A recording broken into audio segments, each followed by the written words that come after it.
This problem is deceptive because it looks easy. So far, the difficult thing has been setting up the triple integral. In this problem, the integral is already set up and it seems like we could just do it. But the difficulty here is that to do the integral in the way that it's given, we'd have to find the antiderivative of sine of z squared, and one of those doesn't exist. At least one of those doesn't exist in a closed form. So what we want to try to do is change the order of integration. And so to do this, I think it's going to be helpful to draw a few sketches. So if we look at what this region looks like, the projection of this region into the xy plane, we just get a rectangle. This is x is equal to 0. This is x equals 3. This is y is equal to 2. This is y is equal to 0. We just get a rectangle like this. Okay, and if you look at the projection of this region into the yz plane, this is y, this is z, the positive x-axis is coming out of the screen, so this is the line y equals z, and if you think about it as being a plane coming out of this screen and into the screen, that's what it would be, and then this is z is equal to 2. Okay, and then so the region that we're integrating over would be this region above the plane. Okay, so for every point in the rectangle in the yx plane, we're going to be integrating vertically from this plane y is equal to z up to y is equal to 2.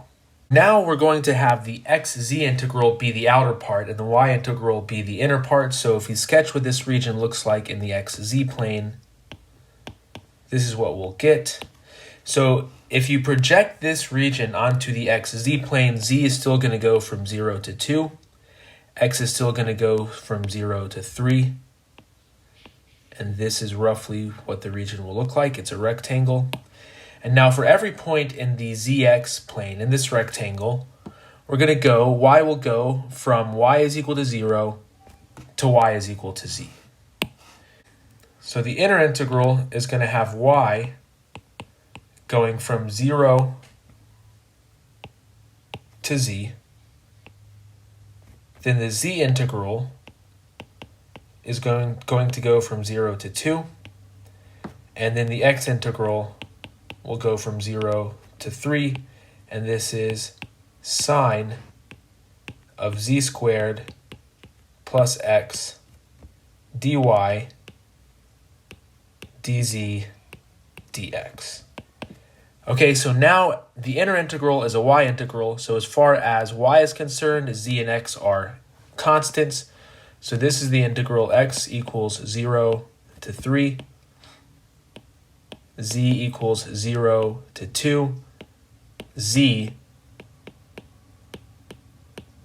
sine z squared plus x dz dx. Okay, and now to do this inner integral, we can do u substitution and complete the problem. And again, this is something that I will let you do at home, but the final answer is minus 1/2 sine 7 minus sine 3 minus sine of 4. Okay, so I'm not going to lie, I think that this integral is kind of tedious to do, but it's straightforward.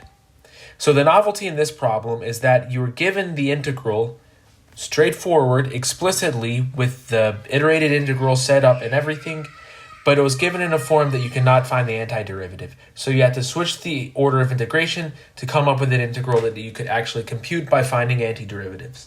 Now let me just mention that this problem was rigged. There's no theorem, there's no fact, there's no law that says that if you can't do the integral in one order of integration, then you can do it in another order of integration.